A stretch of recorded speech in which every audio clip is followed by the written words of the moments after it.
again, entrepreneurship's not for everyone. What I would say is that for those who want to not only better themselves, but provide a vehicle for their friends, family, and other folks that may come into the country, a method or a means to better their lives. And I think that's where you have to look at entrepreneurship is not so much that I want to start a business, is that I want to be able to provide for more people. I do want to kind of connect the dots between trades and entrepreneurship. I think that's something very important. Not a lot of people are thinking about these days when we're trying to change the perspective of the trades industry, right? Because the industry itself has a lot of challenges right now, getting employees, getting tradespeople to work. And I think it has, my personal opinion is the perception of the trades is maybe a little foggy, but also I don't think people connect it to entrepreneurship, that it's just a different vehicle to potentially owning your own business one day, helping other businesses grow one day in a variety of different ways. So I love your story. I love the entrepreneurial journey that you've taken with your career, and it's quite incredible. So just one quick question for me, so the audience could kind of connect those dots. How would you change the perception of the trades? From your position, if you were talking to a younger tradesperson, how would you get them to understand how lucrative the trades could be and how many different ways you can actually participate? No, absolutely a great question. And, I think one of the things that we love the trades we serve. And again, from our standpoint, we'll look at drywallers, we'll look at concreters, bricklayers, framers. And a lot of times, Caesar, and this is not to be an insult, but we call them the forgotten trades. Everybody wants to be an electrician. Everybody wants to be a plumber. Like everybody wants to go strive for these high skill, high paying jobs. And sometimes it's not portrayed as being the cool job. The drywaller is not the cool guy on the job site. So we look at it as making sure that all trades are important. You can't do the electrician. The electrician can't do his work without the framer. Framer can't do his work without the foundation being laid. Foundation can't be done without somebody digging a hole. So all the steps are interchanged and intertwined. So I think that's the first step, is just educating the industry that all these pieces, every piece is just as important as the next one. There isn't one trade that's better. So looking at the framer, looking at what I'll call somebody who's in the trade now.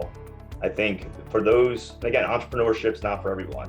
What I would say is that for those who want to not only better themselves, but provide a vehicle for their friends, family, and other folks that may come into the country, a method or a means to better their lives. And I think that's where you have to look at entrepreneurship is not so much that I want to start a business, is that I want to be able to provide for more people. I want to be able to build a business that is sustainable and become a contributing member to society, and that's a bold task, but I think that's the way, Caesar, we have to portray, is that you can start your framing crew, and you may be on a framing crew today, but your aspiration should be, how do I become, as I call it, the jefe?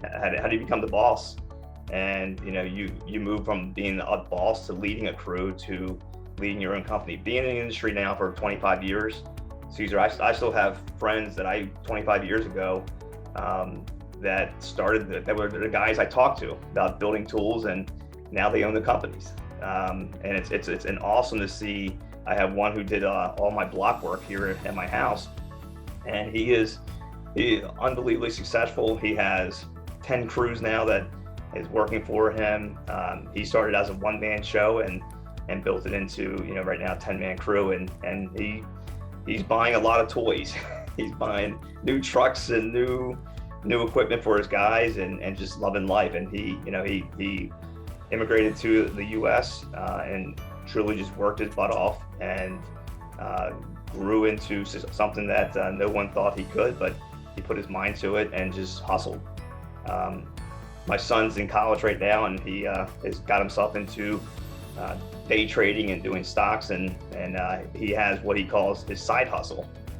So that he doesn't have his full-time job, but it's his side hustle. So I would encourage you, as if you're on the trades today and you're working, find your side hustle. What is it you could start doing that you can start building? Maybe it's you start a landscaping company and you start doing some work on the side. You start off with very small projects that maybe nobody else wants. You take those small projects, not that you think you're gonna make $1 million, but you're gonna learn how to quote a bit job, how to do all these things, and you do them in a very small scale. Do them in a small manner, so that if it is wrong, you lose $500, not $500,000.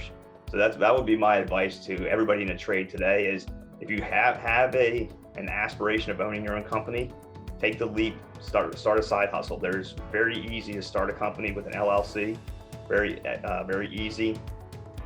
Always look at your insurance side. The insurance side of the business is where you're going to have to pay attention and consult somebody about what type of insurance you're going to need, whether it's liability or just overall umbrella protection. But yeah, starting some side hustle where you can start to do a little bit of projects without betting the farm, and then do that for a couple of years. And then if you like doing the side hustle, then eventually the side hustle may turn into your full-time job.